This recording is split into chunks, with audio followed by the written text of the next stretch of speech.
सात फेरों से बंधा जन्मों का ये बंधन, प्यार से बांधा है रब ने प्रीत का दामन। ये जो गाने के 2 लाइन्स हैं, ये शायद आपको भी याद आ गया रहेगा धड़कन मूवी के। ये 2 लाइन्स गाने के मैं आज इसलिए आपको ये गाने के 2 लाइन्स बताए हैं क्योंकि आज का जो टाइटल आपने पढ़ा है और जो टॉपिक है पति से अच्छी दोस्ती कैसे बनाए, तो आज ये दोस्ती बनाने के लिए हमें थोड़े से अपने जो बंधन में बनने से पहले जो वचन लिए थे, आज इसकी ज़रूरत हमें पढ़ने वाली है। इसीलिए मैंने ये आपको गाने के 2 लाइन्स बोले हैं। पति से दोस्ती बनानी है तो हमें कौन से चीज़ों का या कौन से बातों का ध्यान रखना है, आज मैं उसी के बारे में बात करूँगी। तो चलो देखते हैं कि हमारे बातें या टॉपिक्स कौन से हैं। फर्स्ट पॉइंट तो यही है कि देखो, अगर आपकी अरेंज मैरिज होती है, मोस्टली अरेंज मैरिज में बहुत सारी कंप्लेंट होती है लड़कियों को कि मुझे ऐसा पति नहीं चाहिए था, मुझे इससे अच्छा पति चाहिए था, मुझे दिखने में हैंडसम चाहिए था, या फिर मुझे अच्छा कमाने वाला चाहिए था। आजकल बहुत सारी कंप्लेंट्स इससे सुनाई पड़ती हैं। बट देखो, अगर आपकी अभी शादी हो चुकी है, अगर अभी तो आप कुछ कर नहीं सकते हो, ठीक है, तो ये चीज़ ध्यान में रखिए। अगर आपकी अरेंज मैरिज हो चुकी है, रिलेटिव्स या पेरेंट्स ने मिलके आपके लिए लड़का ढूंढा है, वो आपके अभी पति हो चुके, ये चीज़ ध्यान में रखिए।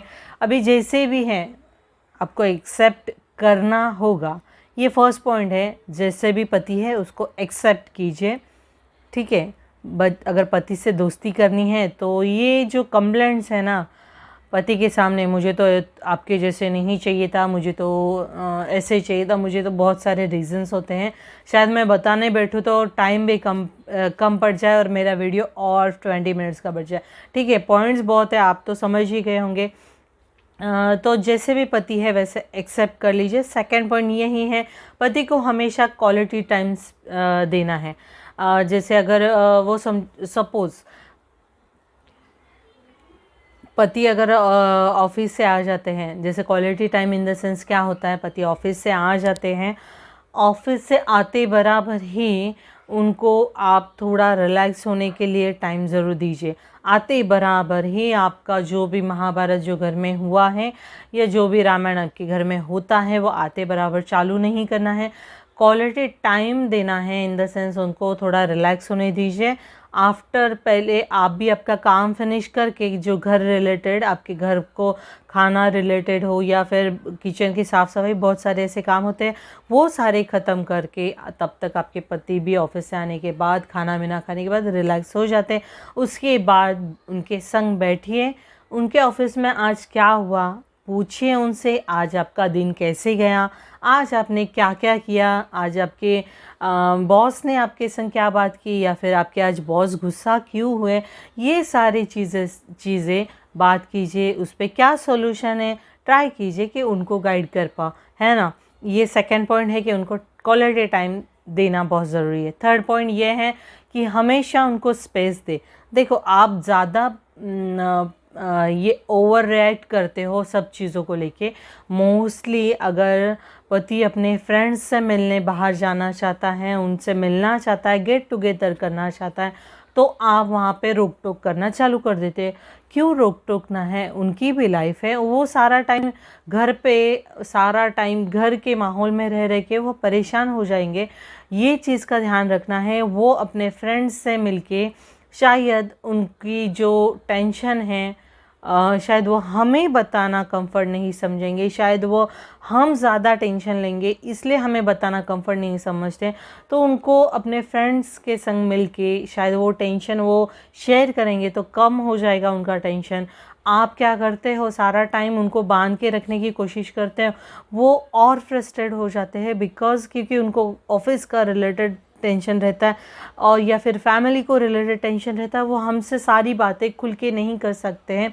अगर वो फ्रेंड्स के साथ मिलने के बाद थोड़ा हैप्पी हो जाते हैं तो ये चीज़ आपको करनी चाहिए। उनको हमेशा अपने संग अपने लिए बांध के नहीं रखना चाहिए, उनकी भी लाइफ है। उनको अपने लिए भी सोचने का हक है। उनको अगर फ्रेंड्स के संग जाके वो रिलैक्स होते या हैप्पी होती है तो प्लीज़ ये करना ज़रूर करने देना चाहिए। उनको बांध के नहीं रखना चाहिए, उनको रोक टोक वो चीज़ को लेके, जैसे फ्रेंड्स को मिलने जा रहे हैं तो आपका टॉन्टिंग या ताना ये वो सब चीज़ें चालू हो जाती है, तो ये बंद करवा दीजिए। ठीक है, ये थर्ड पॉइंट है कि पति को हमेशा स्पेस देनी चाहिए। और फोर्थ पॉइंट ये है कि आपको हमेशा पति की केयर करनी आनी चाहिए। केयर इन द सेंस क्या है कि उनको खाने में क्या पसंद है, वो क्या खाना पसंद ज़्यादा करते हैं, या फिर उनको खाने में ऐसी कौन सी चीज़ें वो ना पसंद करते हैं, वो सब चीज़ों का, जैसे कपड़ों कलर्स में उनको कौन सा कलर ज़्यादा पसंद है, या फिर कपड़े में वो कौन से कपड़े पहनना पसंद करते हैं, ये सब चीज़ों का आपको ध्यान रखना है। ठीक है, ये हो गया फोर्थ पॉइंट कि आपको उनकी केयर करनी है, उनके लाइक डिसलाइक के बारे में जानना है। फिफ्थ पॉइंट ये है कि आपको हमेशा ये चीज़ का ध्यान रखना है कि वो अगर कोई टेंशन में रहते हैं, जैसे ऑफिस का टेंशन हो गया या फैमिली रिलेटेड या फिर रिलेटिव्स रिलेटेड, बहुत सारे टेंशन होते हैं हमारे लाइफ में, बहुत सारी ऐसी बातें होती है जो एज अ टेंशन हमारे दिमाग में चलती रहती है। तो ये चीज़ का ध्यान रखना है कि अगर वो ज़्यादा टेंशन में रहते हैं तो उन्हें हमेशा ये चीज़ बतानी है या इस चीज़ का आश्वासन देना है कि कोई भी आपके लाइफ में या हमारे लाइफ में कोई भी चेंजेस हो रहे हैं या कोई भी बड़ा टेंशन है तो आप हमसे शेयर कर सकते हो। मैं ज़रूर ट्राई करूँगी कि मैं, या फिर आपसे वो टेंशन झेला नहीं जा रहा है, जैसे ऑफिस रिलेटेड या ऑफिस बॉस का ज़्यादा प्रेशर है या फिर ऑफिस रिलेटेड टेंशन है, आप हमसे शेयर कर सकते हो। और अगर ये आपसे झेला नहीं जा रहा है, ये टेंशन आपसे नहीं आप झेल पा रहे हो, तो हम दोनों मिलके उसको सॉल्व करने की कोशिश करेंगे। या आप चिंता मत कीजिए, मैं हूँ ना, मैं खड़ी हूँ आपके संग, जो भी आपका डिसीजन रहेगा मैं आपके साथ हमेशा खड़ी रहूँगी। ये चीज़ का आश्वासन आपको हमेशा देना है। ठीक है, इससे क्या होगा, पति को ये हमेशा ये महसूस होगा, बाबा कितना भी टेंशन आ जाए मेरी वाइफ हमेशा मेरे साथ खड़ी रहेगी। तो वो ये चीज़ निडर होके ट्राई करेंगे कि वो जो भी टेंशन है उसको सॉल्व करने के लिए कोशिश करेंगे। उनको पता है जो भी प्रॉब्लम आएगी हम दोनों मिलके चुटकी में सॉल्व कर सकते हैं। ये चीज़ का आश्वासन आपको आपके पति को ज़रूर देना है। ये 6 पॉइंट और ये है कि जैसे आप ज़्यादा ओवर एक्सपेक्टेशन करते हो, कैसे होता है कि अगर आपके हस्बैंड एनिवर्सरी भूल जाते हैं या बर्थडे भूल जाते हो तो आप वहाँ पे ओवर एक्सपेक्टेशन जो करते हो, जैसे आज बर्थडे पे मुझे बहुत सारे गिफ्ट्स मिलेंगे, या फिर उनके हिसाब से आप सोचते नहीं हो कि बाबा वो ऑफिस के रिलेटेड या XY टेंशन में है और वो उस दिन आपका बर्थडे भूल गए या आप खुद की एनिवर्सरी भूल गए हैं तो वो टाइम पे आप ये चीज़ करवा सकते हो। वो भूल गए तो कोई बात नहीं है, सवेरे ऑफिस जाने से पहले उनको एक बार रिमाइंडर ज़रूर करवा दीजिए, आज हमारी एनिवर्सरी है, शाम को जल्दी आना है, आपको पता है ना आज मैं ये खाना बनाने वाली हूँ, हम लोग मस्त, या फिर हम लोग आज छोटा सा सेलिब्रेशन करेंगे, बाहर होटल में जाके खाना खाएंगे। ऐसी सब चीज़ें आप उनको बता के रिमाइंडर कर सकते हो। कैसे होता है, अगर आप रिमाइंड करोगे तो वो ऑफिस का टेंशन साइड में रखे, बाबा आज तो हमारी एनिवर्सरी है, ये हमारी ज़िंदगी का बहुत बड़ा दिन है और आज हमें इसे थोड़ा सा सेलिब्रेशन होना चाहिए, इसलिए वो शायद ऑफिस से जो लेट आते थे वो जल्दी आने की कोशिश करेंगे, आपके लिए सरप्राइजिंग गिफ्ट लेके आना चालू कर देंगे, है ना। ये चीज़ ज़रूर करिए और एक्सपेक्टेशन मत करिए। अगर भूल जाते हैं तो रिमाइंडर करवाइए।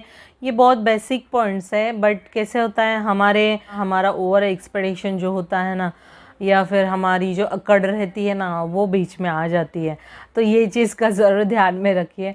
और देखो, हमेशा अगर कोई भी ऐसी प्रॉब्लम पति के लाइफ में चल रही है, ऑफिस रिलेटेड है या फिर XY कोई भी हो, उनको अगर गाइडेंस की ज़रूरत है तो ट्राई करिए कि उनका गाइडेंस बने। या कभी आपको भी ऐसी प्रॉब्लम आती है, आप नहीं सोच पाते हो कि मैं कौन से चीज़ का डिसीजन लूँ, या फिर रिलेटेड हमारे लाइफ में ऐसी बहुत सारी चीज़ें होती जो हमें उसके बारे में सोच के हमें आगे क्या करना चाहिए, इस बारे में अगर आप कंफ्यूज हो तो आप ज़रूर अपने पति की राय लें, उनसे गाइडेंस लें। शायद वो आपको सही तरीके से गाइड करे, क्योंकि वो बाहर 10 जनों के संग बैठते हैं, उठते हैं, उनको ज़्यादा एक्सपीरियंस होता है कि किससे कैसे हैंडल करना है या किससे कौन सा जवाब देना है, वो ज़्यादा अच्छी तरीके से जानते हैं। तो आप ये ज़रूर ट्राई कीजिए, ये आपको बहुत हेल्पफुल करेगा। देखो ये 7 to 8 पॉइंट्स जो मैंने बताए हैं ना, ये आप ज़रूर ट्राई कीजिए। और हाँ, ट्राई किया है ना तो मुझे ज़रूर कमेंट्स में बताइए कि मैं ये पहले मिस्टेक कर रही थी और अभी मैंने सुधार दिए हैं, तो मेरे में और हम दोनों में अच्छी से बॉन्डिंग हो गई है, या फिर हम दोनों में क्या चेंजेस हो गए, ये ज़रूर बताइए। और हाँ, मोस्ट इम्पोर्टेंट पॉइंट तो मैं बोलना भूल गई यहाँ पे, मैं याद आया अभी कि देखो आप दोनों में अगर झगड़े होते हैं ना, हस्बैंड वाइफ में झगड़े होते हैं, तो मोस्टली घरों में वो 8 दिन 15 दिन महीना वो झगड़े चलते रहते हैं। क्यों इतना दिन चलते हैं? आप हस्बैंड वाइफ हो, आप 8 दिन तक विदाउट एक दूसरे से बात किए हुए बिना रह सकते हो? ये चीज़ क्यों है ना? जो भी झगड़ा है आपका, ये जल्दी से सॉल्व करने की कोशिश करिए। हस्बैंड वाइफ में झगड़े होते हैं ना, तो जल्दी पैचअप होना बहुत ज़्यादा ज़रूरी है, क्योंकि इससे ही अच्छा दोस्त बनाने के लिए हेल्पफुल हो जाता है। अगर ये झगड़े महीनों तो चलते रहेंगे ना, तो इसका रिज़ल्ट जो आता है ना, वो बहुत गंदा वाला, डायरेक्टली इनडायरेक्टली बोलूँगी, जो झगड़े महीनों तक चलते हैं उनका रिज़ल्ट डाइवोर्स तक ही आता है मेरे ख्याल से। तो ये करना नहीं चाहिए, जल्दी से पैचअप करवा लीजिए, अपनी प्रॉब्लम जो भी है एक दूसरे से बात करके सॉल्व करवा लीजिए। और हाँ, हमेशा ये चीज़ ध्यान में रखना, जो भी आप फेरों के टाइम पे वचन लिया हुआ है ना कि मैं हमेशा आपके सुख दुख में साथ रहूँगी, ये यहाँ पे ज़रूर ध्यान में रखें। उनके लाइफ में कोई इनसे चेंजेस हो रहे हैं, उनको कौन सी चीज़ों से प्रॉब्लम है या कौन से ऐसे टेंशन है, तो ये वचन हमेशा ध्यान में रखना कि हमने वचन लिया था उनके सुख में, उनके दुख में मैं हमेशा उनके साथ खड़ी रहूँगी, ये हमेशा आपको करना है। इससे ही आपका रिश्ता और मजबूत बनेगा और आप दोनों में ज़रूर एक अच्छे दोस्त या बेस्ट फ्रेंड जैसे आप, मैं तो बोलती, जब भी पति पत्नी में दोस्ती हो जाती है ना, वो पति पत्नी नहीं दोस्त ज़्यादा कहलाते हैं। तो ये ज़रूर ट्राई कीजिए। और ठीक है, ये वीडियो अगर आपको अच्छी लगी रहेंगी तो वीडियो को लाइक ज़रूर करना, चैनल पर न्यू हो तो सब्सक्राइब ज़रूर करना, और सब्सक्राइब किया है तो ये जो नोटिफिकेशन का बेल आइकन है ना, वो ज़रूर दबा दीजिए। मैं पेरेंटिंग को रिलेटेड मैं वीडियोस बनाते रहती हूँ। अगर मैं कोई न्यू वीडियो डालूँ तो उसका आपको नोटिफिकेशन मिलता रहे, इसलिए नोटिफिकेशन बेल आइकन ऑन कर दीजिए। और थैंक्स फॉर वॉचिंग।